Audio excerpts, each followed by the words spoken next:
So only 2 games in the MLS this week as the league finally saw the whiskey in the international break. I'm Chris Hockman, San Antonio Examiner with you to wrap up those 2 games. Philadelphia travelled to Utah as it took on Real Salt Lake, and it was an exciting start with goals flying in.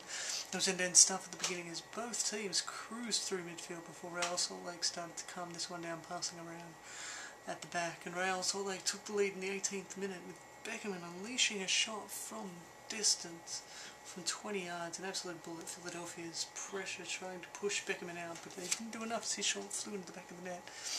And they made it 2 in the 26th minute thanks to a corner, a good ball delivered in, and Schuller using his height to nod the ball home down off the ground. It didn't take long for Philadelphia to pull one back as the two, scored yet again thanks to a great ball. Real Salt Lake missing his run, the 2 scored with a blind volley. Goal line clearance spared Philadelphia's blushes anymore as a pass deflected off of Beckman's face, allowing him in, and to be denied by a clearance on the line. Philadelphia came out determined in the second half, attacking Real Salt Lake from the whistle, while Philadelphia pressed hard. The hosts defended solidly, restricting Philadelphia well. Philadelphia were perhaps a little lucky not to concede a penalty in the 74th minute, as there may have been a body check in the area, but the referee chose not to call it. RSL running out 2-1 winners. In the end, the only other match this week saw Los Angeles make the trip to Kansas City. LA dominated the early possession, but Sporting probably had the better of the chances. And they came more into the match as time went on, but it was the LA Galaxy who took the lead thanks to Franklin, kept onside by lazy Kansas City defending. Sporting KC tried to keep attacking, but just couldn't get past the keeper in a spiteful game.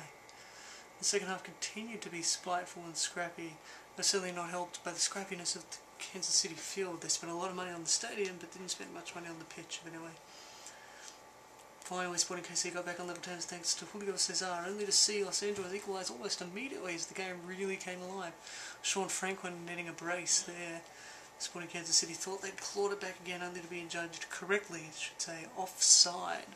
But just then, the referee gave Sporting Kansas City away back in, awarding a penalty due to a handball. Again, another correct decision. Bravo slotted home the penalty for a 2-2 game as the clock ticked over into the 90 minutes. The match ended 2-2, which is a fair result, but you'd think both teams probably would feel they should have won this one. So after a light week, it's back to full action next week. Be sure to join us next Tuesday for another MLS wrap-up, and as always, be sure to visit examiner.com, the internet source for the local. Thank you. See you next